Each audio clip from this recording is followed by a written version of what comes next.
Oh yes, this is the Hardcore Marketing Show. I'm Casey Cheshire, your host for this epic journey. And today's show, sponsored by Cheshire Impact, on a mission to help people maximize their use of Pardot and Salesforce. CheshireImpact.com. Bam. There it is. I hit record and Radio Casey takes over. Oh man, I am excited. I feel like I haven't had a chance to do a podcast in a while, and I am excited to chat with today's guest. She is amazing. She really is. Marketing leader, keynote speaker, entrepreneur, content strategist who is obsessed with email marketing. And we are going to talk all about that today. But I got to tell you, how I know her first and foremost is from LinkedIn. She is an influencer there. When she jumps, everyone else jumps. Like when she talks about something, we all comment. And I've been very impressed with her in there. But some actually say, and this is a direct quote, Liz is the number one marketer to follow on LinkedIn. People have actually said that. Copywriter to SaaS and creators, instructor of digital marketing fundamentals at the University of Vermont, full-time consultant to the stars. Liz Willits, welcome to the show. Thank you. Thanks for having me, Casey. Man, you're busy. You're doing a lot of things. You're crushing it. Yeah, a lot going on. I love it. It's a lot though. Yeah, no doubt. Well, this is Hardcore Marketing Show. We're here to smash things. It's a marketing leadership series. So I got to pass you this thing and get out of the way. All right, here you go. You got it? Awesome. I'm taking it. Okay, I had to close my window too. That's how serious this is getting. Yeah, be careful with that. So take Thor's hammer and smash for me some kind of myth, bogus strategy, misconception. Just set the record straight once and for all. All right. Ready? Yes. Email marketing is dead.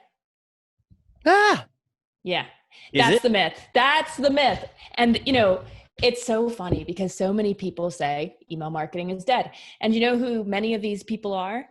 They are often someone who is working at a SaaS company that sells something like a chat platform. Ooh. So they are a competitor of email marketing. And they're basically trying to say, oh, email marketing's dead. And now use our chat platform.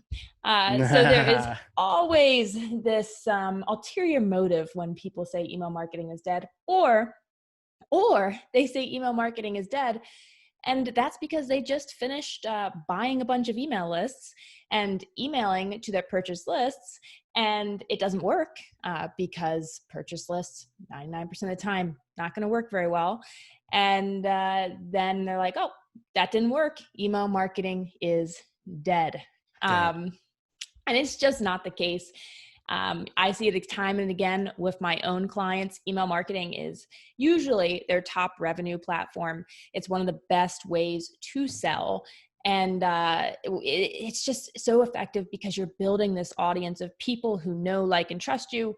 You don't have to worry about a social algorithm. Social media is wonderful. Obviously, I love it. And I use LinkedIn quite a bit for my business. Yeah. And I love it. But LinkedIn is not good for selling. Twitter is not good for selling. Instagram is not good for selling. For one, because of the algorithm, you can't control who is seeing your message. Two, social media platforms really want you staying on the platform. They want their users staying on the platform. They don't really want you linking out to your sales pages. And so you just have not a ton of control in the social media world.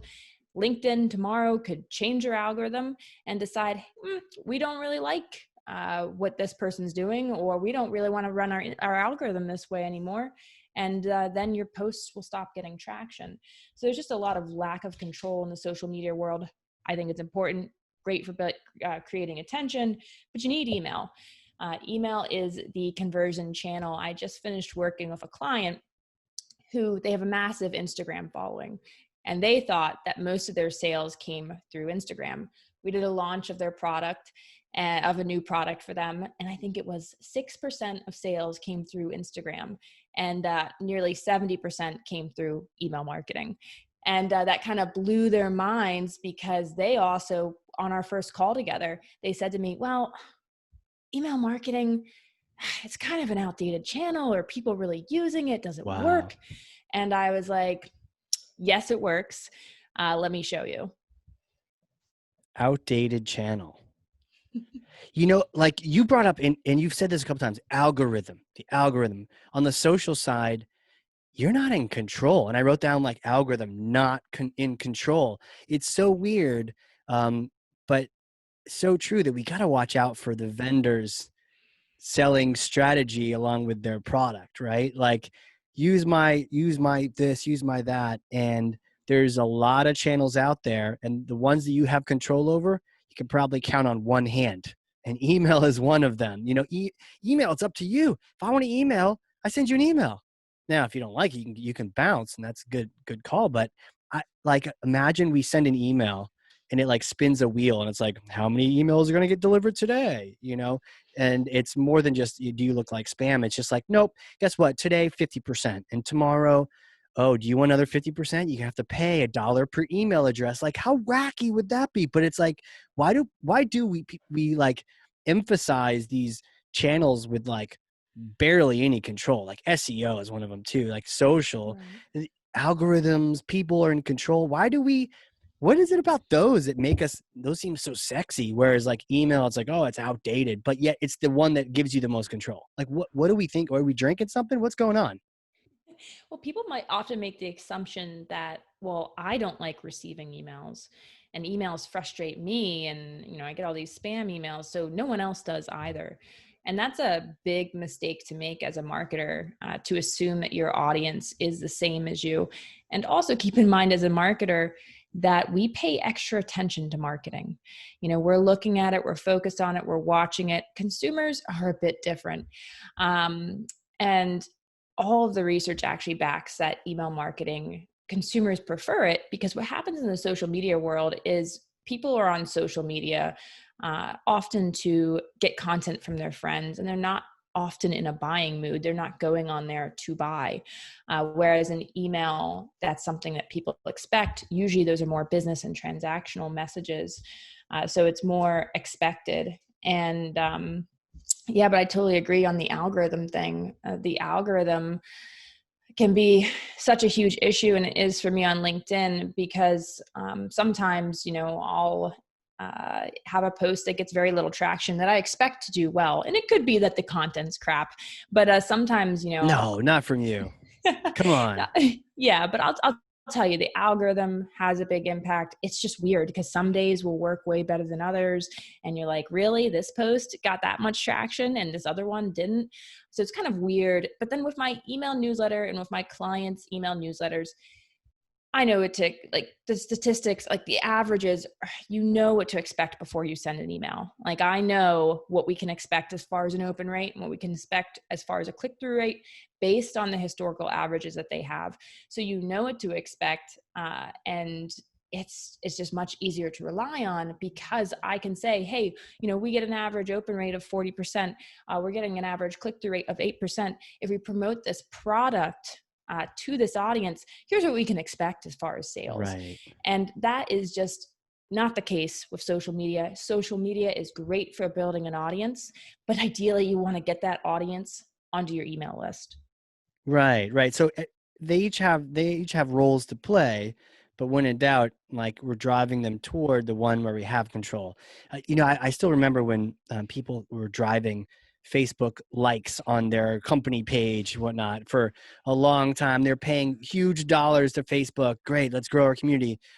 And because whatever you put out to your Facebook community that you saw, and then Facebook was like, yeah, well, you want to reach all of them, it's going to cost you more. By default, you'll only reach a fraction of them, and you have to pay extra. And then everyone was like, wait, what? You just pulled the rug from underneath us. And it was kind of a trick, maybe?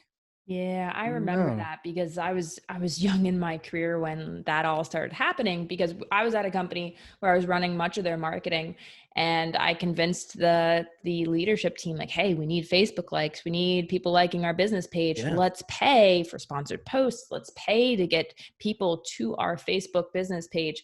And then soon after that, they changed the algorithm, and it's like, well, now that everyone liking your Facebook business page, you still have to pay if you want them to see the posts that you post on your Facebook business page, which was just, all these businesses had invested so much in building up a following. And on Facebook nowadays, if you have a Facebook business page, a fraction of your followers are going to see your posts. Yeah.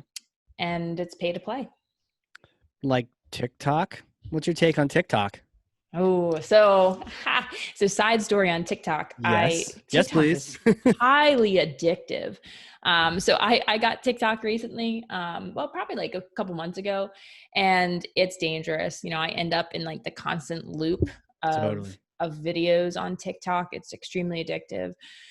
And I haven't launched a social media strategy on TikTok.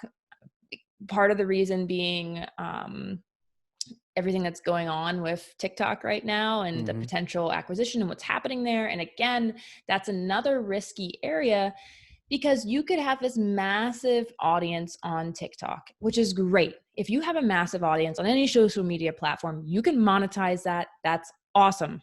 But on the other hand, they can just pull the rug out from under you overnight.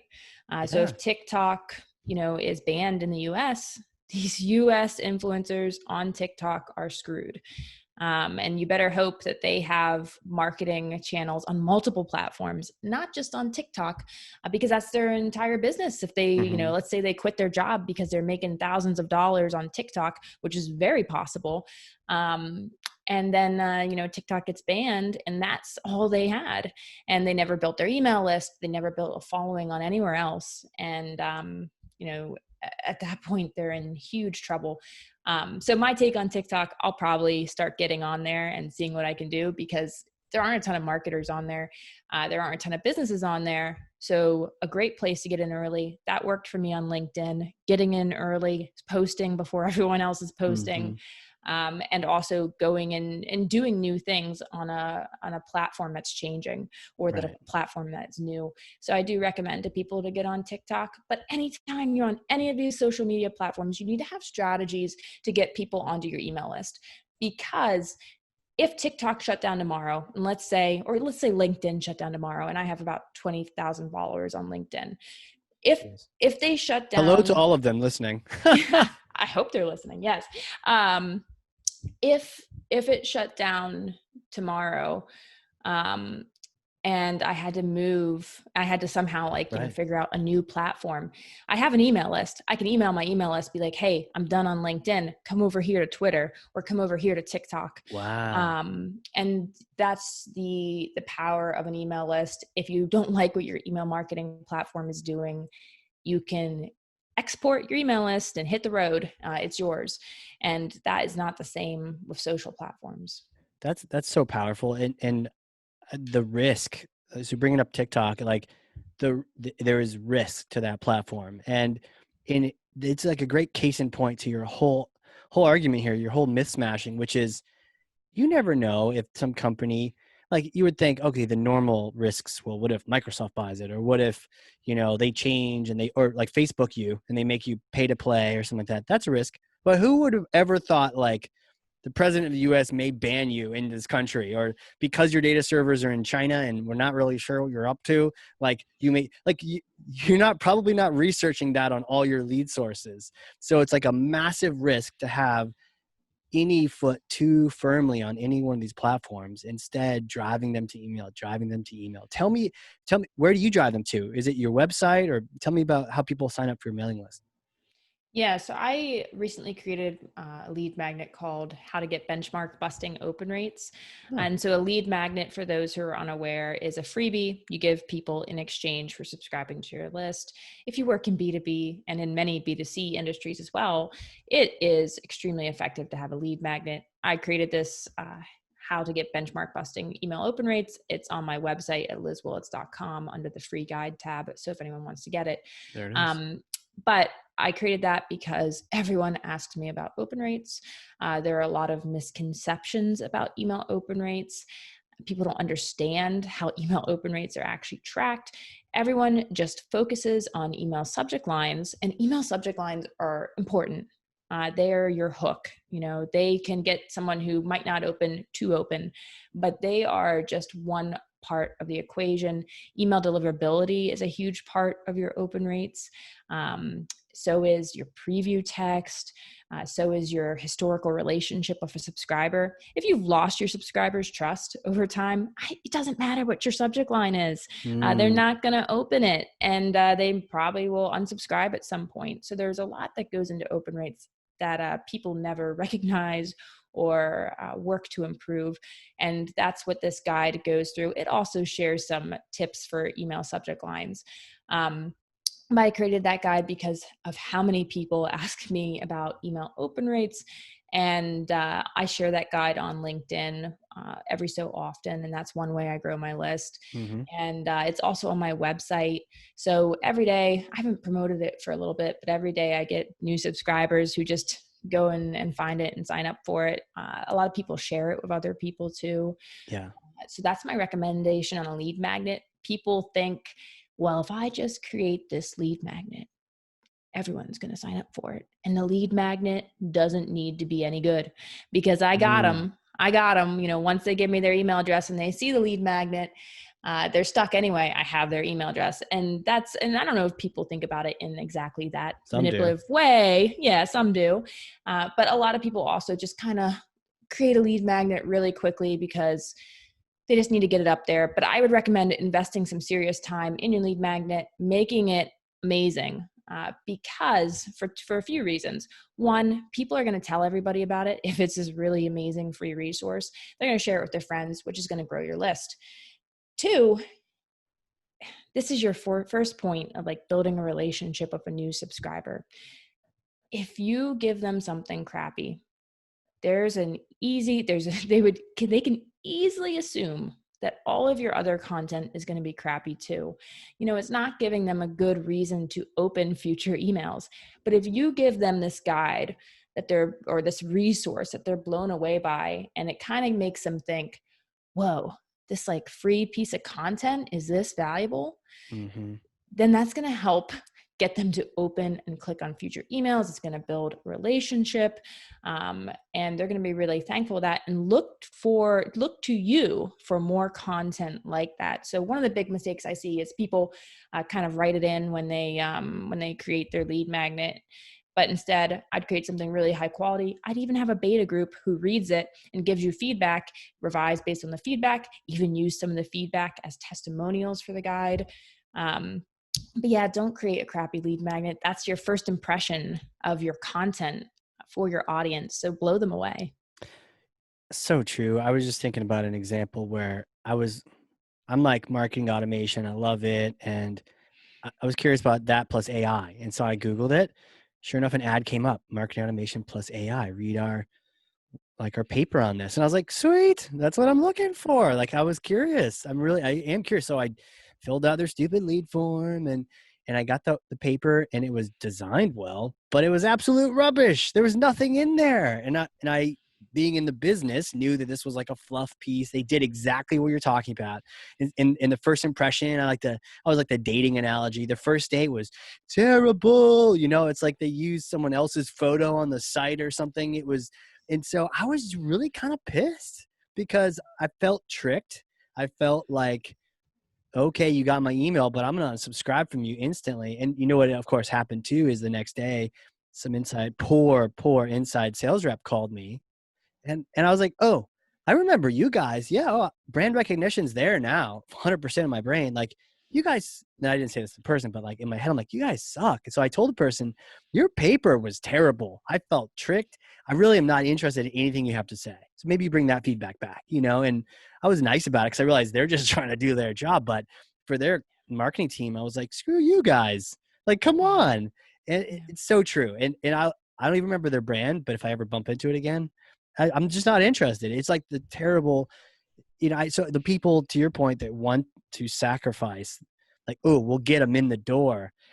I can't imagine any stats that say that that's going to work out in the end. What an idiot move. Yeah, it's stupid. And sometimes it's intentional and sometimes it's unintentional, where you have the person on their marketing team responsible for writing this lead magnet is someone who's fresh out of college. It's their first year on the job and they're working in some industry they don't know. So for instance, my first job, I've always worked in SaaS, but I worked at a company that did interior design software. And it wasn't just interior design software. It was interior design software for project management and accounting. So I didn't know anything about interior design. I didn't really know much about managing interior design projects. And I sure as heck did not know anything about accounting.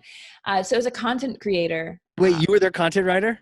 Yes. Oh Yep. no. Yep. I feel like Yeah. I might be accidentally hating on you if you wrote that AI piece, like Yeah. I it's mean, a good point. Maybe it's not even their fault. right. It's a common struggle for fresh marketers who are new to our Yeah. industry. It's a challenge because sometimes, people aren't caring. They're just writing it in. But sometimes they're like, I don't know this industry. Now I'm supposed to write about it like I'm an expert. And then you have the CEO of the company who is extremely knowledgeable and they're unwilling to be involved in the marketing of this. They don't care about the marketing. They're not concerned about it. So then you have this poor marketer who's like, what do I do? And so they create this guide that's not very helpful. But I have an easy workaround for that. Easy way to create really valuable content, even when you don't know the industry. Now, you do need to learn the industry that you're in. You do need to learn it as a content marketer. But if you don't know the industry, here's your lead magnet. Interview 5 to 15 experts in your industry, top people. Ask them a very specific question. So for instance, let's take my open rate guide. If I wanted to create, let's say I knew nothing about open rates and I wanted to create a guide on open rates, I would find 5 to 15 email experts and I'd email them a question, be like, hey, we want to feature in our guide. What's your number one open rate tip? Then you just quote them all in your lead magnet, link back to their sites. They appreciate the awareness. They appreciate the acknowledgement. And then you have this guide that is written by literal experts in the field. It's a high quality piece of content. Ideally, you want to dig deep with these experts. So, get them to share tactical information as well as strategic information. And that's a simple way to bridge the knowledge gap you might have as a new marketer in a new industry, is just interview the experts. Makes sense. It makes total sense. And I'm glad we didn't just leave it at like, don't write bad content. We're like, okay, if you're that innocent person, you really do care and you want to put out good content, don't feel like it has to be on you. You don't have to invent this stuff from scratch. There are some great people you can interview. And, I think sometimes people are hesitant to like link to other people. Like you're somehow supposed to know everything. Well, I for sure don't know everything. Like this podcast helps me know more.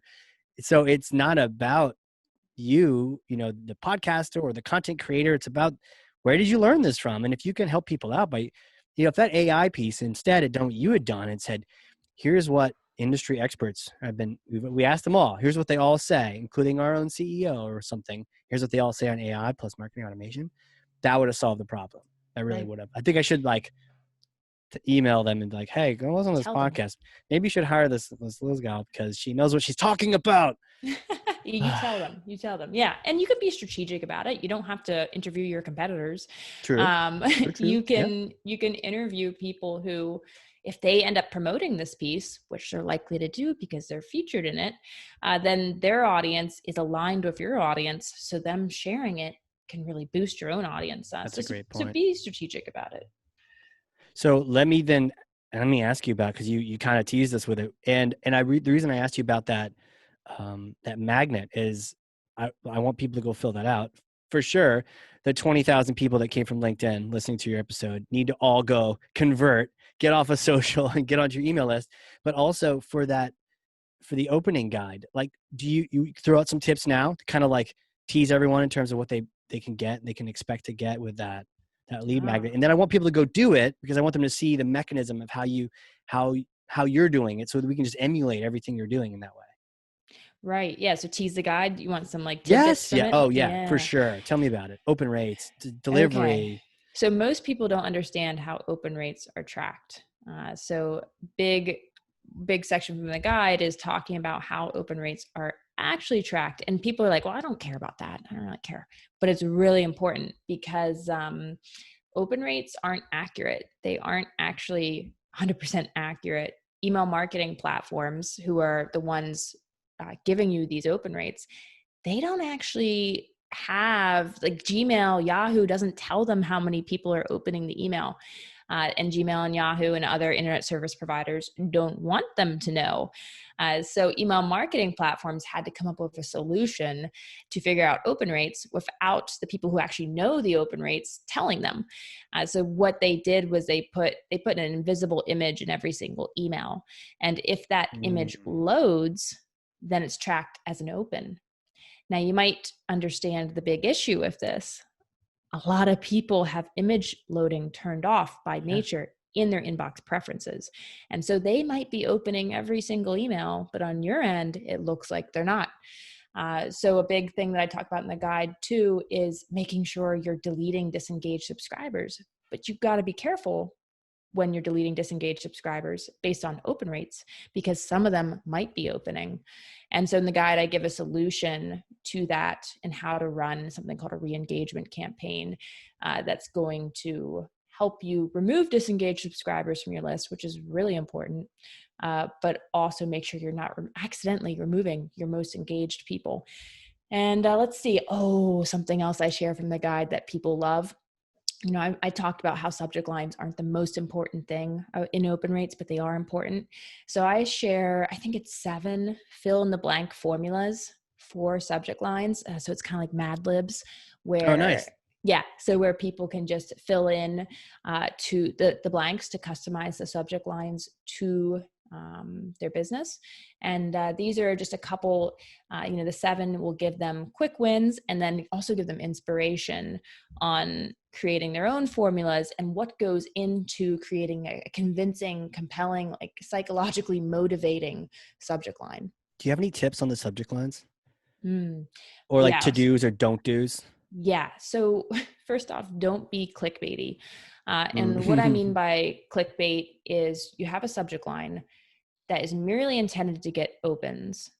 And then it's basically a trick because the email content itself doesn't deliver on what the subject line is saying.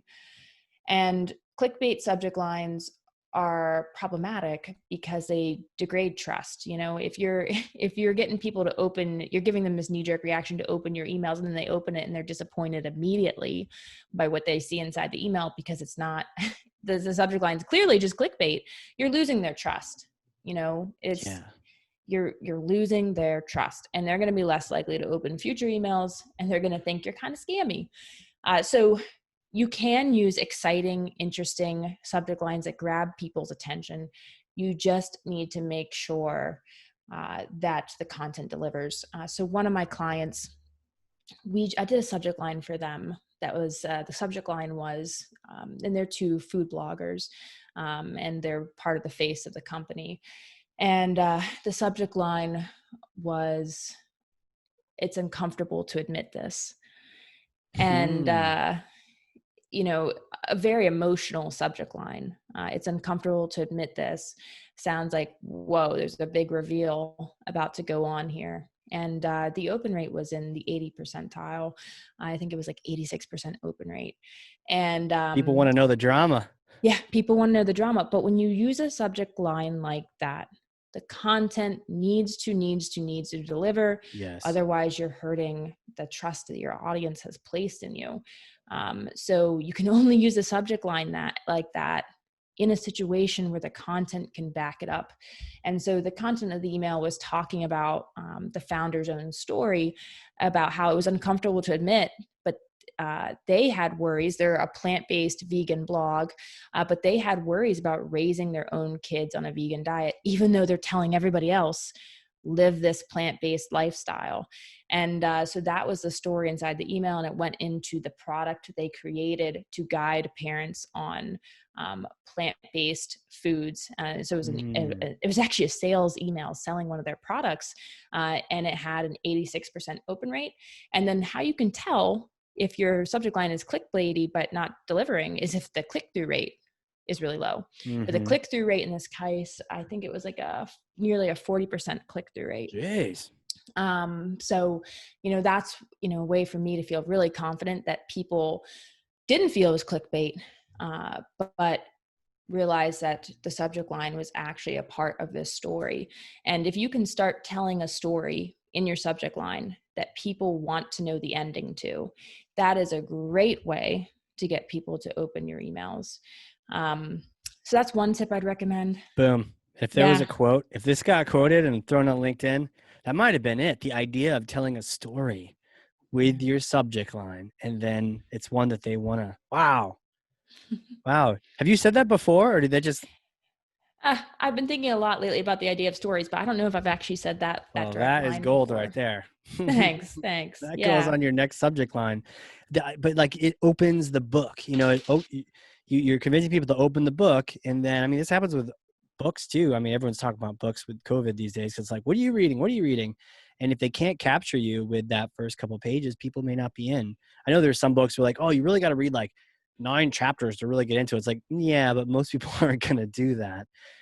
So yeah, your subject opens the story, and then they're reading it, and then it's like, do they want to flip the next page by clicking? It's great. You sort of like have built this whole thing along.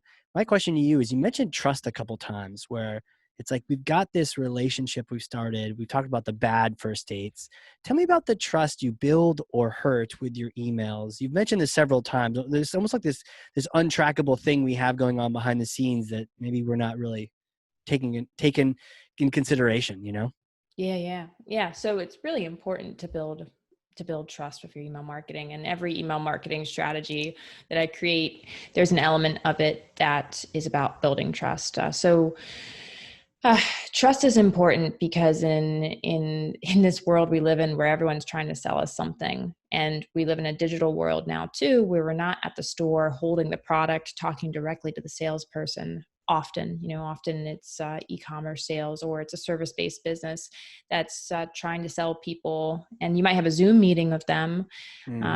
But it just, trust is a massive issue, and there are a lot of scammy marketers out there. There are a lot of lying marketers out there, and your consumers, your audience, they've been tricked, they've been lied to, they've had purchases that backfired on them, they've lost money. And so trust is really, really important. And one of the best ways to build trust is giving people free value. And that's like the definition of content marketing. So giving them free value that helps them solve their biggest problems. So you first off need to understand your audience's biggest problems to even make this happen. But then also you need to create content or value that actually helps them solve those problems.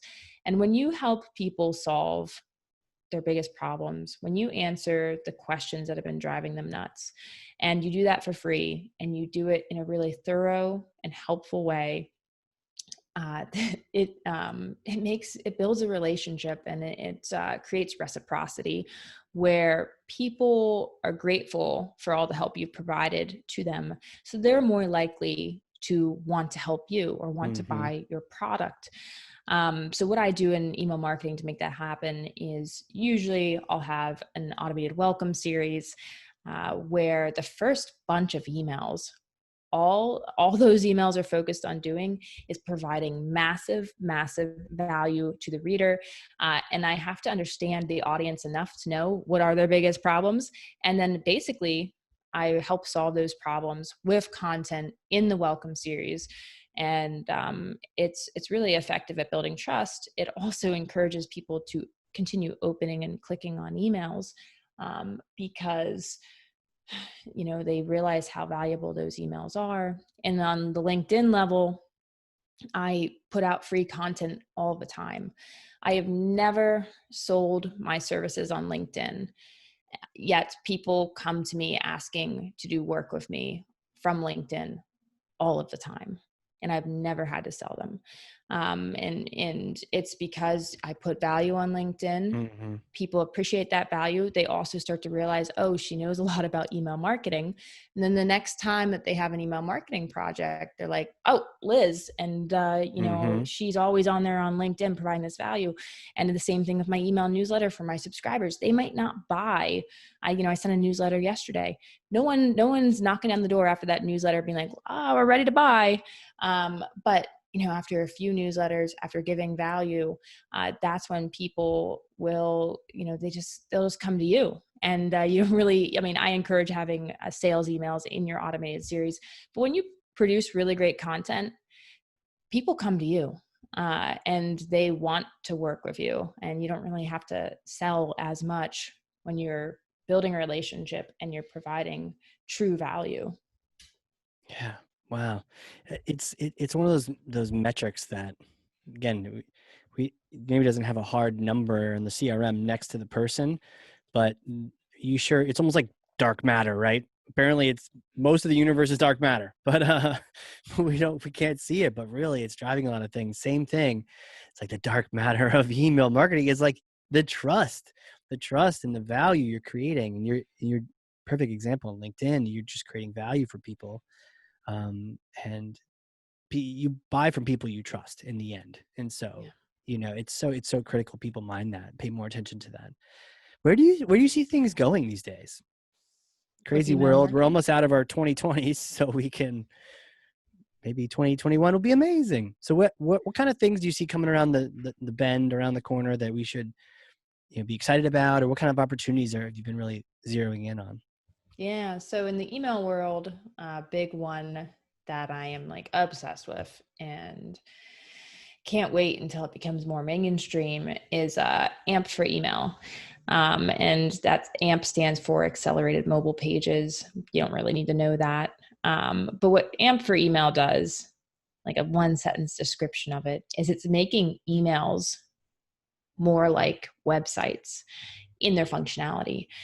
So it's making emails dynamic, where they can change even after you've sent the email. So if you've ever, sent an email with a typo in it, you realize that, oh, emails are static documents. And now I have this typo out there, or I have this wrong link. And now I need to send another email that's like, oops, sorry, here's Yeah, like first name underscore, like you should yeah. Mm-hmm. change Yep. that header. Personalization issues. Yeah. So dynamic email content, instead of it being a static document, the email can actually change. So for example, you could have like a live Twitter feed in an email that's constantly updating. And then also emails can be interactive with AMP for email. So I think that somewhere we could go with email that's really, really exciting with AMP for email is actually being able to make purchases directly from an email. You never need to visit the website. You can just click a button in the email to buy. Interesting. And that's not happening right now, but I think that is the potential that AMP for email allows for, which as a marketer is amazing because as we know, friction is a big issue. We want to reduce friction. We want the Yeah. easiest path to conversion, and AMP helps with that, because you can also do on our smaller level right now. People are already using AMP for email. So you can do things like schedule an appointment directly from an email. You can do things like having a True. form in your email that people Oh, can fill out directly in the email. I've worked on emails where we had interactive surveys in the email, where you could have, or even like quizzes. We had a quiz once that was like a true or false quiz. Like for example, true or false, you should buy an email list. And when you clicked on true or false, yeah, which the answer is no, you should not buy an email list. just in case anyone was wondering. Yeah, no. And but if you clicked on false, it would give you the correct answer, but it also show the percentage of people who had answered the same Oh, that way is you cool. had. Yeah. And so that's, I mean, what AMP for email is doing is pulling data from a database and putting it directly into the email. So you can I mean, as you can imagine, there's an insane amount of things that you can do with that to make emails way more interactive and way more dynamic, and actually remove the need for the website or taking a person to a website in many cases. Jeez. So the other thing is, as you're thinking about this and thinking how this could change the email landscape, it's for marketers, it's like a huge new way to think. Like, if we don't need to be taking people to our website, like, how is that going to change the world of marketing? Mm-hmm. And it's kind of mind blowing, because as marketers, we're trained like, oh, get that click in Yeah, the get it. email. Get it. Yeah. And we're also, driving traffic to your website is important from an SEO perspective. So it's going to change the world. And there are companies already using it. For instance, the company that I used to work at, AWeber, you can check out their email newsletter. It often has AMP elements in it. And Pinterest has used it. I believe they used Do you it. need a certain tool? Like, how soon is this coming? You can do this now, and Yeah, what you can what do can do it? this. Yeah, you can do it now. So um, certain email marketing, you have to have an email marketing platform that supports it. Okay. So not all of them support it yet. And the other thing is you do have to get approved by Google. So AMP for email is run in part by the team at Google and by the team at Interesting. Gmail. Yes. So they are I kind of would think of it as like, they want to make sure you have a certain sending volume and that you are somewhat successful at email marketing before they're going to approve you for AMP for email right now. It's kind of like a beta in my mind. So you got to get approved, which I don't know how strenuous that process is for someone who's like not regular I email wonder, marketer. does this give the algorithm control over email in the future? In what sense? Like, Explain that thought. if all of your, like, the one thing with email is at least it delivers and controls, but if it ties into these advanced functionalities, but if somebody else holds the strings to them, it's not like we just upgraded to HTML6 or 7. It requires an intermediary. And is it Google going like, oh, we could eventually take over your email, and because all email requires using these advanced features to send, you need to make sure your Google account is up to date, or you need to make sure you send it with Gmail or something. I wonder. Good question. So to clarify, Gmail and Google are leading this project, I would say, and heavily involved with it, but they are collaborating with all of the Okay. other internet service providers. And I believe it's an open source project. Okay. Cool. So, Too many conspiracy theories, maybe. Too much. yeah. Well, so that was a big concern of a lot of people. Like a lot of people turned their heads when they heard that Google was running this or like Yes. leading the way on this, because they had the same fears that you did. But they are merely one stakeholder in this project, and they are involving a lot of other internet service providers. I think Android on mobile supports AMP for email. I don't know the entire list of internet service providers that support AMP for email, but if you Google AMP for email, you can find a lot of information on their site. I believe it's maybe amp.dev. Let me check. AMP for email. I just Googled it. I'm asking Skynet to find it. Yeah, it's amp.dev. Yeah, go to amp.dev, and then if you go to the specific, hover over about, and you'll see AMP email, and you can check out AMP for email. There's a bunch of other different things they're doing with AMP, but there's a lot of information on that site. So cool. Gmail, mail.ru, and Outlook currently supported. Ooh, the lolly. Liz, who are you? Who are you? Can you take me back in time, little Liz days? Yeah. How'd you get all these experiences? Did you always know you were going to be in marketing?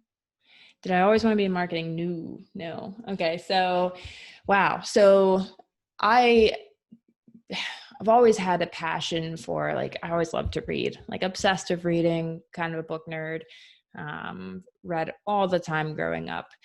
And so then at some point, someone suggested to me, like, oh, you love to read. You would probably love to be an English major. Where'd you grow up? Did you grow up in Philly or? Yeah, so I grew up in the Philly suburbs. Okay. I was actually homeschooled. Fun fact The whole way about through? me. The whole way through homeschooled. Wow. And you don't seem crazy at all.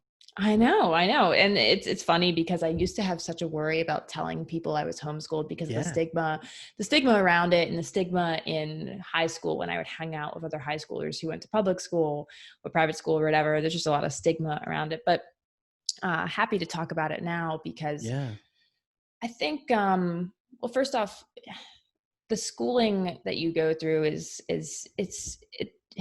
there's no right answer, it's public school, private school, homeschool. Like, it depends on if you're a parent, it depends on your kid. If you're a kid, it depends on who you are as a child. So there's no right or wrong method. It's different for everybody, and it depends on your family, right?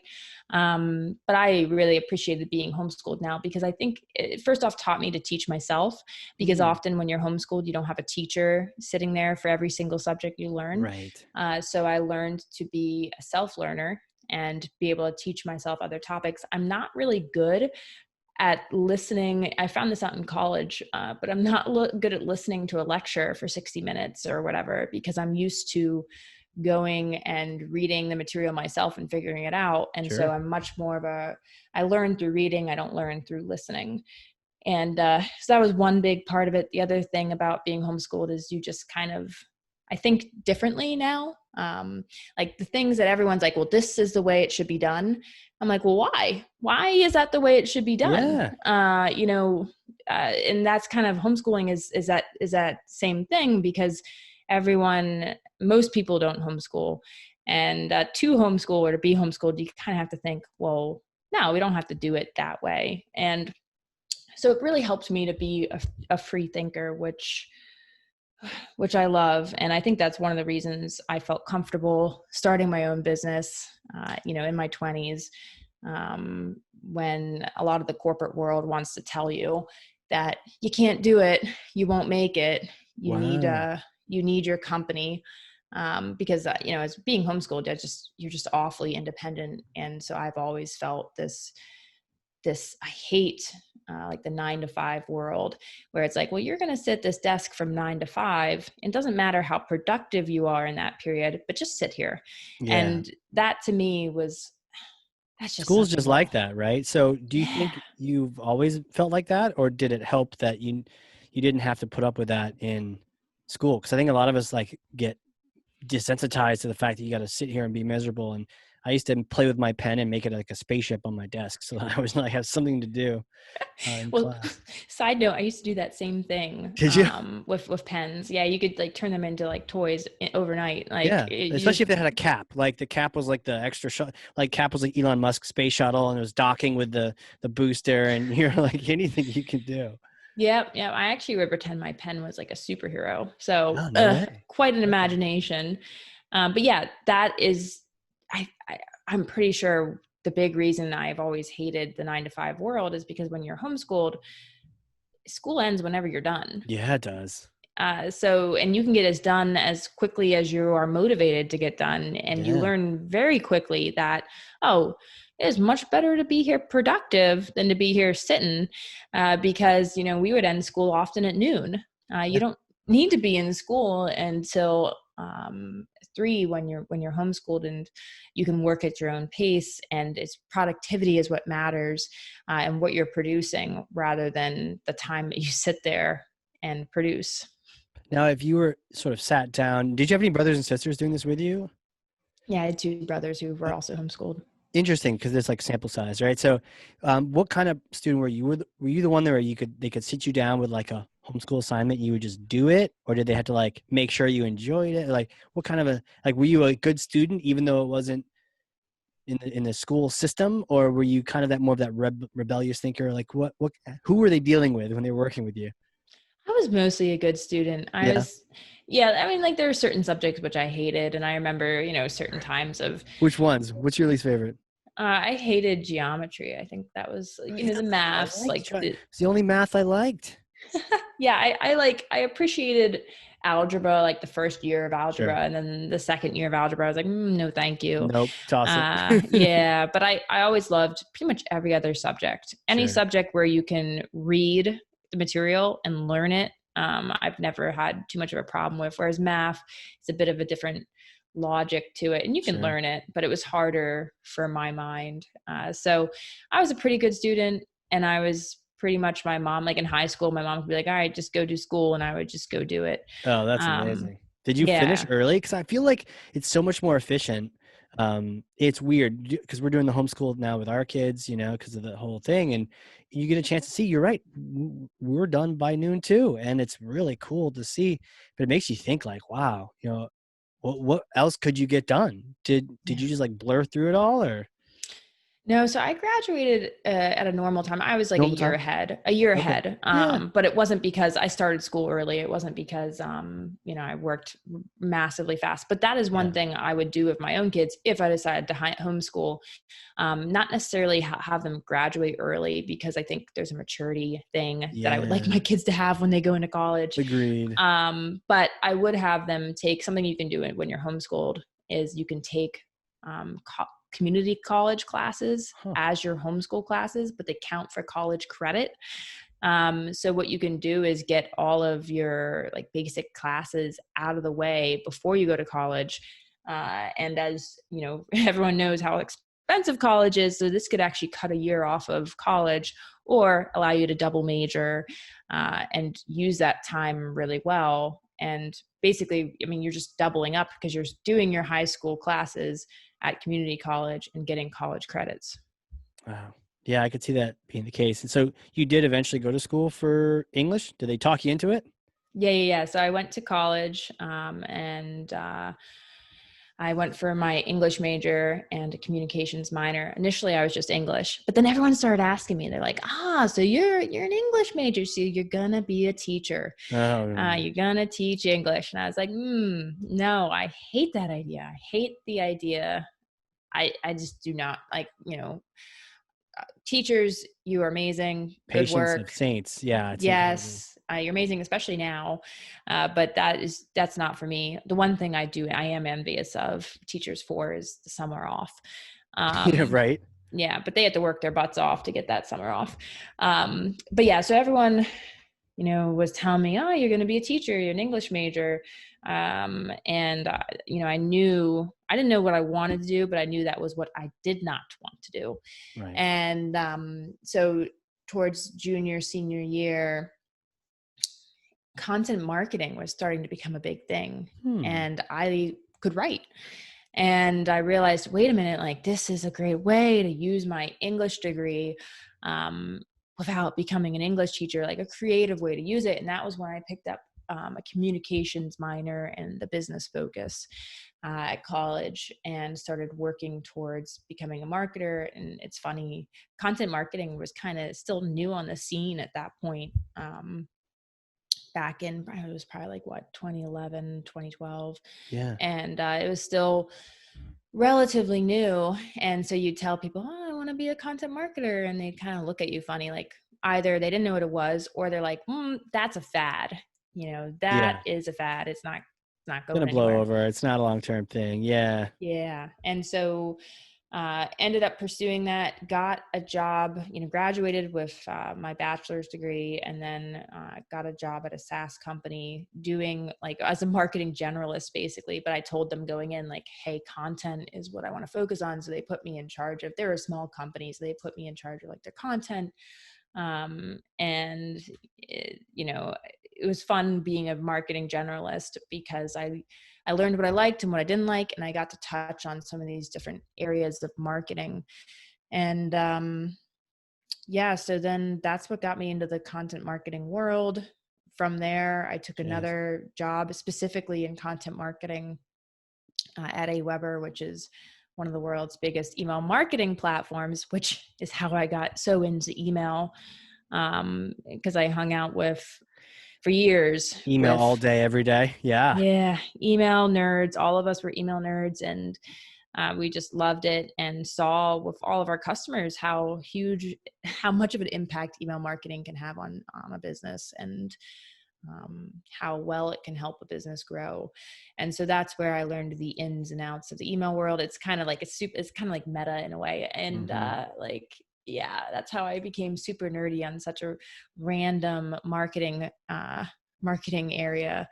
And it was fun because at Aweber, like when you work for an ESP, when you work for an email marketing platform, you just see a whole nother side of the email marketing world.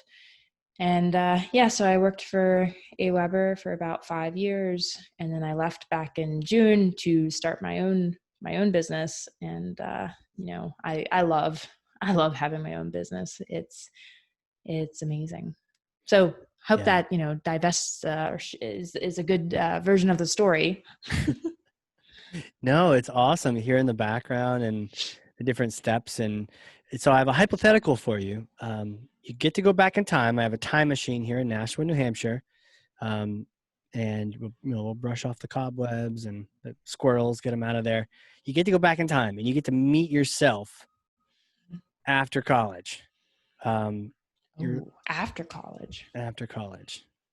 And or you're starting maybe, I'll give you two options. Maybe it's around when you're starting your first company, because I know you were doing that in and around school. It's like early you at the start of your career. That's who you can go Mhm. talk to.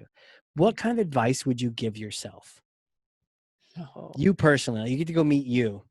Like, hey Liz, like yeah. Um, Bill and Ted. I would tell myself, invent a social media platform where people share videos of themselves. And no, I would tell myself to first off build an audience, start creating content, build an audience around you and your expertise and what you know. And that audience is going to become very valuable. Mm-hmm. Uh, and that's going to be very important. And then the other thing I would tell myself is entrepreneurship, spend time learning about that.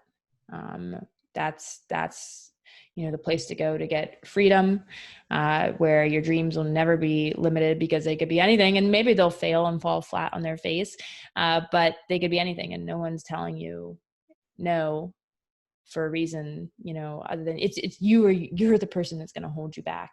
And that's going to be wonderful, because you can, fight and make yourself better, but that's going to be, you don't have other barriers besides yourself. Uh, let's see. There was a third one I was thinking of, and I would tell myself that I'm not remembering now. What would it be? I don't remember. That's But fine. yes, Oh, it'll come to you. entrepreneurship and building an audience, definitely hugely important things I would have told myself that I kind of at the time didn't realize. It's funny looking back and thinking about, like, back to my 22-year-old self or my 21-year Yeah. old self when I graduated college, Yeah. What and was she like? how, oh my goodness, very different person. Not interested in entrepreneurship at all. It never even crossed my mind to start my own business at that point. Just kind of going with the flow, and didn't realize I'm a very competitive person. And from all my life, I've always been extremely competitive in sports, but I didn't realize how fun and competitive the business world could be, and that it could be that same thing, where, you can just get so passionate about it. So Yeah. yeah, so it's funny looking back at my old self, because I was kind of unaware. But I'm sure we all, like, every stage in our life, we look back 5 years and we're like, oh, that idiot. Yeah. Yeah. It's funny. And even if we have these thoughts, it's like not typically acceptable, or we haven't been exposed to, a source that says, no, actually that was probably in you, right? You were probably an entrepreneur this whole time, but just maybe you just needed permission even from yourself. Cause you mentioned, like, Yeah. we hold ourselves back more than anyone, really. Just Yeah. giving yourself permission to be like, oh, wait, I can't actually go do this. Like, maybe the institution is telling you go be an English teacher, but really you want to go do X, and Right. just going and doing it. Right. And I think we often feel that, and I felt this myself, that these people who achieve great results in life, that they're just way smarter. They've Mm, had way more opportunity. They're rich, or there's just no way I could be that good. yeah. There's no way. They're just brilliant. And a lot of people, I mean, they're just showing up. And when you show up repeatedly, and you keep going and you keep trying, you tend to get some traction eventually. And the people who start businesses, the people who are really successful in their careers, sometimes they're geniuses, but often they're just the people who keep going and, keep testing and trying things. I mean, that's what happened with me, with LinkedIn. I kind of, it's surprising to me how that all happened, but I just started posting over and over and over. And if Oh, I go really? back Yeah. How and did that happen? yeah, You I started posting? just How do started you have like posting. 20,000 followers? Oh, I had a few posts go viral, so that helped. But it all started with the reason I, can get a post to go viral at this point is because I posted so much that I'm like, every now and again, I'll have this idea. I'm like, Mm. The and algorithm favors you.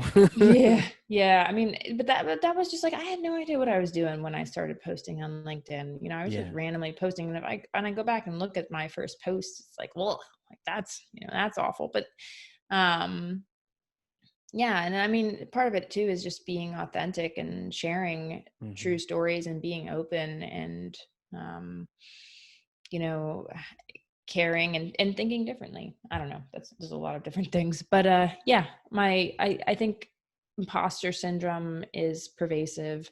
And sometimes even when you don't have to believe even when you don't believe in yourself, you got to be like, okay, no, I'm doing this anyway. I'm a little worried that it's not going to work. But this is something I really want, so I'm willing to take the risk. Yeah. And sometimes it's just really getting clarity on what you want, Yeah. before diving into all the details and the risks and the next steps and the to-dos. Just like, what do you actually want in the situation? What's the ideal outcome for you, and then work backwards from that. Right. And it's different for everybody, It is. Yeah. And yeah, it's just different for everybody. Some people want to be at the same job for 40 years because they love that stability. They love their team. They love, every day at 5, right on the dot, they get to go home to their family. Bye. Yeah, it's like, see ya, and they don't worry about that anymore. So everyone's different, and that's the perfect lifestyle for certain people. So that's the other side of it. Like, you can't force everyone into this entrepreneurial, passionate, work obsessed box. Yeah. Do you, Yeah. Yeah. There's a kind of a cool quote, and maybe it's a book, I don't know, from Dan Sullivan, where he says, like, want what you want, Yeah. like not what somebody else wants for you, or says that the key to happiness is wanting X. Like, no, it's in there. You got your own, and just be okay with that. And you don't feel like you need to justify to anyone what will make you happy. Just go get it. Go do it. Yeah. Crazy. I don't know how we got so philosophical. I know. This is the philosophy show. Liz and Casey. I am unqualified to be here. Oh, no, you are qualified to be here. It's just, but we're real people, so even just goes to show, someone with 20,000 followers on LinkedIn is a real person with real history and challenges and things you'd tell yourself in the past. And yet I would say all the things you're telling other people, you've showed up repeatedly, you have been consistent on LinkedIn, and you have been, and it's hard work, and not everybody is up for that challenge. And so that's why not everybody has 20,000 followers. Like, I have 9. So. Well, that's really 9,000. Yeah. Oh, that's really good too. I had no idea until I was talking to people like yourself and, 9,000 is unusual. So that's that's good. Yeah. I mean, I think a lot of people have 600 followers on LinkedIn. Sure. I think that's probably the average. So 9,000, you're a LinkedIn influencer too. Does it qualify me to chat with you on a podcast? Yes, of course. So. We should start a LinkedIn podcast next. Let's continue, Casey. Have you done that live yet? Or have you done LinkedIn live? Yeah. I have. Do you have that access? Have you granted permission? Yeah. So yes, I've done it. Last time I did a LinkedIn live, it's very much in beta. The last time I did one, and there's some usability issues. The last time I did one, the big one was you couldn't really see comments as you were live, which is a big problem. That is a big problem. Yeah, you had to have multiple screens open. Oh, geez. Multiple browsers too, so it doesn't reload the same. Yeah, it's crazy. Yeah, you had to be refreshing on one page while you're live on the other. So there was and I use StreamYard, which is a good service, but I used StreamYard to stream it. But it was it's clearly still in beta the last time I did a LinkedIn live. So I haven't done one recently. Why not? I should do one. You should do one. I should totally do one. Yeah. And I've also I guess the follower count probably helped with you getting into the beta, because I think everyone's kind of trying to figure out how to get into that, Yeah, I had a much smaller following when I got in. But I was posting regularly, so I think that helps. I think they just really want to get people in there that are going to use it, and they'll take away your access if you don't create LinkedIn live then videos. You probably should go use that. Yeah. Yep. I should go see if I still have it, because they could have taken it away and I could have missed it. But I'm pretty sure they'd give it back to me They if would. I asked them, but They we'd would. have to see. Like, LinkedIn, don't you know who you're talking to? Come on. It's a little No, something. they don't know me. That's for sure. There are many much bigger, LinkedIn influencers than I. So they'd be like, "Who are you?" No, I doubt it, but nice of you to say that. But I know you're up there for sure. I see you all the time, and you're right. It's that regular posting, but you also not just regular posting, regular engagement. Like, you're very giving and very engaging. You engage with everyone's content, and that gives content weight. And I've many times I've had a post where my post has like a little bit of views, and then some rock star comes in and makes one comment, and that comment has more views than the post itself has, and so you're very giving and caring with your attention, and so you're even more than the regular posting is. I see you out there just engaging with other people's content. I think that earns you the trust that we talked about at the very beginning of this whole thing. Yeah. Yeah. Yeah. It's definitely important to be, building that relationship and engaging with others for sure. For sure. Last question. We get out of this thing. Travel restrictions are done. Where are you going? Where are you flying Ooh. to? Flying anywhere. Oh, yes. Yeah. I'm going to Europe for sure. So I'll probably I go to Switzerland every year when COVID's not happening. Really? Yeah, I go snowboarding in Switzerland. I have a friend who Oh, lives sick. in Bern, Switzerland, and we go snowboarding sort of near there, a few hours from Bern. And I actually went, this is turning into another story, but I went in February right Yeah. before COVID went nuts. That was the last time I was there, it was beginning of February. And we were flying back, trying to get on the flight, and we had a layover in Oslo, trying to get on the flight, and they started screening for COVID, like their first screening they'd ever done right there and right then. And they didn't even know Oh, what they were geez. doing. They were like, we had a multi-hour wait as they figured out, like, oh, wait, we should probably be asking people if they have COVID before they get on this flight.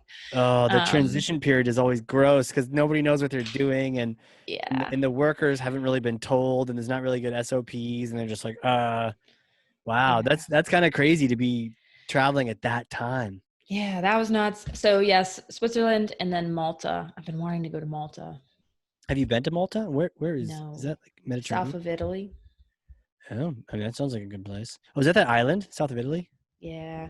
I like Malta because, let me pull up the map, but I like Malta because you can easily get over to Italy. Look at But that. then also it's one of the more unexplored. I mean, like, it's a less touristy area. So it's pretty affordable. It's gorgeous. So I want to get there. Oh wow, yeah, it's south of even Sicily, that whole big island. So it's Yeah. like a little tiny It's a tiny baby little blip island. on the map. Yeah, not too far from Africa, actually. Right? Wow. Yeah. Yeah, look at that. Actually, see, you never know. With all the people listening, maybe now Malta becomes the place to go this I year. know. I shouldn't have said Should anything. you should have like a false flag of like, actually, I'm going to Sicily, and then Go to everyone goes Rome. there. Go to Rome. Yeah, go to Rome, people. No one goes there. See the Colosseum. But yeah, Malta looks pretty awesome. I'll have to add that to my list too. Um, Man, I'm excited to go anywhere, but did see something about what was that island in the French Caribbean island, Martinique, Okay. That and sounds it's like wonderful. a little mini France. Have you been there? I have not. I've been to France, but I have Right. not been there. I France is love. wonderful. So anything French is Yes, amazing. I loved Paris, and I'd always heard Yeah. they're all No. rude to you. Nope, nope. Great place. Yeah. Yeah. And so I Same. loved it. French Yeah, people are amazing. I mean, I'm sure there are some that aren't. It's like anything else, but most probably. French people that I meet are so friendly, so amazing. So love France. Yeah. So that, imagine like putting France on a tropical beach. It's like, sign me up, right? And Yeah. they showed on the show like they're they're passing out croissants to like the school kids for breakfast, and I'm like, oh hell yeah, like this is, Man, I need let's to go do it. there if they're doing Yeah. that. Yeah. Best thing to do in France is have in the morning, just sit at a cafe with a cappuccino or like, some kind of coffee, your croissant and fresh squeezed orange juice. Like Mhm. nothing beats it. Absolutely, man. France is Paris is like my number one now, and it was weird because I have a lot of other number ones, but now it's hard. I mean, art wise, food, and when I first got there, I realized, oh, your core values are drinking wine, eating great food, and enjoying life. Everything Yep. else takes a secondary seat. Sign me up. Like, this sounds great. Yep. Yeah, it's Let me wonderful stay. there. The food alone is just amazing. Yeah. Yeah.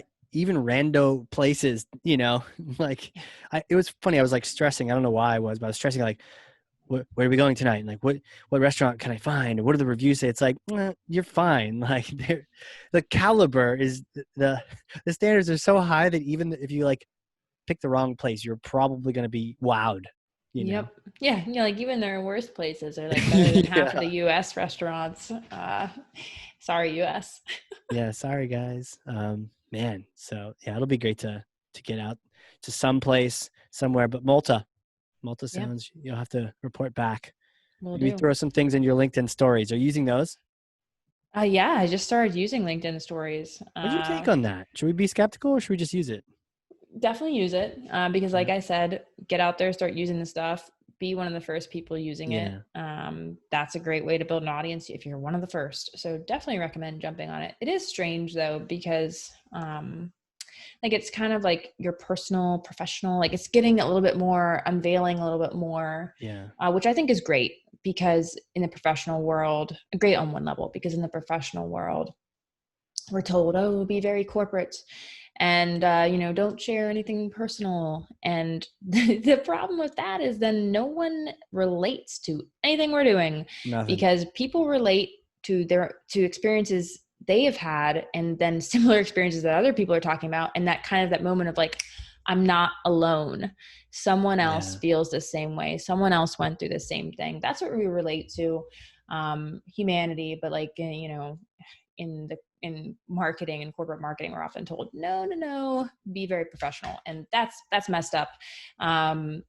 So I like that it's adding some humanity to the LinkedIn world. But on the downside, sometimes it's like a weird, like, I don't know. It's some, now it's like I have people DMing me like inappropriate things now on LinkedIn on occasion, like just like it'll be a video and I'm talking about like some event coming up, and someone like sends like a heart eye emoji, or like and Uh, it's just kind of weird on like when like, things like yeah, that. like the weird like Instagram stalking where people are like, Right. Right. It ugh. feels like Instagrammy to me. So in like LinkedIn, I've always enjoyed that, like, like sometimes you get weirdos, but like Well, you got the most doe times. comment, right? Like the doe eye thing. Like, Oh what was yeah, yeah, that? yeah. Yeah, I posted that. So sometimes you'll get people. So that story was some. What did he say? He called me gazelle eyes. Some Oh, guy gazelle messaged eyes. me on LinkedIn and said, "Hi, gazelle eyes," or something like that. And I was like, "What does that mean?" Like, I know he should not be saying that, but that is also just weird. So Yeah. I'll get comments It's like so that, but weird. It's like it's almost like it's so weird that it's not even like someone like you doing a pickup. Like if it was like a pickup yeah. line, you'd be like, that's inappropriate. It's not the right place for that.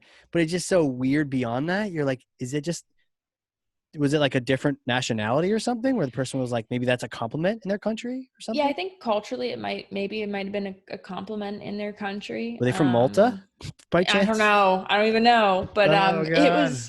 it was a bizarre one. Yeah, like one of those ones, if you saw that on Tinder, you'd be like, oh, like that's, that's not gonna work. So I mean, that line wouldn't have been effective on a dating platform, and it certainly wasn't effective on LinkedIn. It didn't really work for me. Not sure what platform that works on, honestly. Yeah, that platform has not been created yet. Yes, it's one day. TikTok, Yeah. TikTok. You never know. Yeah, maybe TikTok. But yeah, yeah. So I mean, it happens sometimes in the LinkedIn world, but like stories, like it's happening sooner Now, than I would like with that, it seems. But I think people pick up on the fact that LinkedIn stories are different than Instagram stories, and you don't reply to LinkedIn story to hit on someone. yeah. What should I do? Well, like, what's your advice to me on LinkedIn stories? So an example of a couple things I posted today. I posted a video of one of my bookshelves filled with marketing books that I just read. Cool. So I think about it like similar to Instagram, like how can you use visuals to help the intended audience, right? So the intended audience are, in your case, probably marketing professionals or CEOs, Sure. COOs, professionals. So like, yeah, how can you give an inside peek at your life that'll also be informational and helpful for people? Like peel back the curtain a little bit, Yeah. but also be helpful. Right. And so that's kind of how I'm approaching it, but it's new. It So, is new. we're all just figuring it out as we go. So don't just post my random rock climbing photos from yesterday. Maybe post like rock climbing is like email marketing, blah, blah, blah. Here's my No, rock climbing photo. Like, I think you could post rock climbing. I played volleyball last night, oh yeah? and I was about to post about volleyball because I still play competitive volleyball. And while running a business, and I think it's really important to have that balance, like, and to have a balanced life where you're exercising, because exercise and eating right are so important for focus, for Yeah. productivity, for being able to think the right way. And again, in the professional world, we're like, well, if you just work more, you'll be more productive. And that's not the Mm-hmm. case. So posting something like you doing rock climbing could be awesome for your audience to see, because it could give them ideas and ways to exercise, but you could also tie it back to how important it is to you to have that work-life balance, and Yeah. to and how that helps your productivity. And it also, again, is peeling back the curtain a bit, in like not in an unprofessional way, because you're showing like something fun you do, but you can tie it Right. back to professional stuff. Yeah. I wonder, right? Because it almost feels like I don't want to, I have a hard time with cheesy. I can't do cheesy. Yeah. I've tried. But I can do real, I can do authentic, Yeah. and I can teach, I can share things. But um, so I almost wonder, like, almost like A/B testing, like maybe a LinkedIn share that has like just like a straight up business thing that's helpful. Another one that's like straight up just personal. Here's me. I enjoy rock climbing. Yeah. This is me. That's not 9 to 5. This is the 5 to 9, as Greg would say, from Alice. And then maybe a third one, which is like combining the two and just asking people which seems weird and which Yeah. one seems like like you're right, it's weird. It's like, and some people have just reacted like, oh, don't do it at all, or this is stupid, they're adding it. It probably is stupid they're adding it, but they're adding it, so it's here to figure out. But it's just a weird question to figure out what kind of you want to be not helpful, I guess, marketing content on it. Yeah. I don't know. Yeah, I would say helpful, but I would say test, like just exactly what you're saying. Test, test, test. Test. Yeah. Because, and try different things. And ultimately, if it doesn't work for you, stop doing it. Like, Right. something I realized the other day was, or a few weeks ago, I was creating these like comics in Canva that were like funny marketing comics. Sure. And I was posting them on LinkedIn, and I loved them. I thought they were hilarious. And there was like a small audience of people who loved them too. But what I realized was I was spending such a massive amount of time creating these comics. They were getting some traction, but they weren't getting traction that justified the effort I was putting into Mm-hmm. them. So I stopped doing them. I mean, and maybe I'll bring one back at a certain point. Maybe the jokes weren't as funny as I thought they were. Because they were like comical comics, of course. And Wrong so, target audience. You should just email them all to me. Do you have them? Do you have them somewhere? Stored somewhere? yeah, I'll send some over. I have one about, the one was about branding, and like CEOs who don't care about branding. And then the other Nice. one was about, it was about MLMs, so multi-level marketing, like, like the essential oil, multi-level God, marketing those businesses. people. Um, which I know I have a lot of people I love and care about who do businesses like that, but I'm, very opposed to MLMs, just because, like, if it's such a good product, you're not sharing profits with all of these other people. Like I just think multi-level marketing is such a flawed system that ropes people. This is like a whole nother topic. I don't know how I got onto this. I think it's like a human abuse. Like I honestly, know. MLM, because all you're doing is you're trading someone's network temporarily. They're not gonna have any friends anymore because they're gonna sell to everyone, and everyone's gonna be like, oh God, they want to sell me something. Yeah. And then you're done. And then, I mean, there's a reason why the FDA or whatever federal government goes after these things, and you look at numbers, Yeah. and then it's like you're getting rich off of other people. But Right. what's crazy is they play on the heartstrings of like, ooh, own a business, run a this, run a that. You can do that without I these know. taskmasters telling you what to do and tricking other people into it. Yeah. Create real value, Yeah. It's like evil marketers convincing people that they can Yeah. change their lives with this thing that only works for a small percentile of people. It might as well be Vegas, right? Yeah, might as well be Vegas, and they're promising them. It's really upsetting to me. And if you're multi-level marketing, the ones that bother me the most are the ones where you're much more likely to make money by recruiting others to resell than you are by actually selling the product. Yeah. That is a way to tell a scam right there. If the company is not making their most money, their most revenue by selling the product, then the product's not that great. And they're just selling a spiel, Yeah. Yeah. There's so many other things to do that are way more rewarding. And I'm always a little sad when people fall into that, but I'm also like, it just, as a company, it's like, it's just it's, I don't know, Yeah, because we could go in a dark spiral talking all about them, but we we could. won't. We could. And I love my friends who are in Okay. tech Have you ever bought any inside. of this stuff from them? No. No. By the way, if you said yes, then all the people listening to be like, "Ooh, let me sell you my thing." Yeah, I know, really. Yeah, no,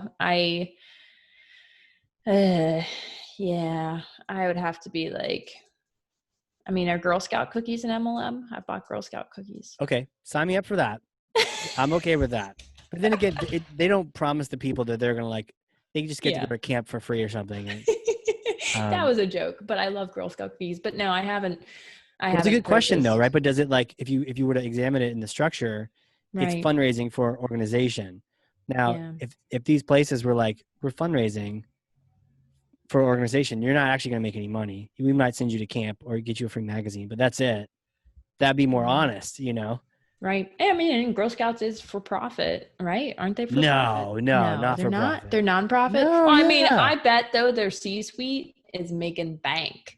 Probably. Yeah. Probably. Yeah. Large organization. But yeah, it is a nonprofit for sure. Well, I love Girl Scout cookies and think the Girl Scouts is a wonderful organization. So just like to clarify that.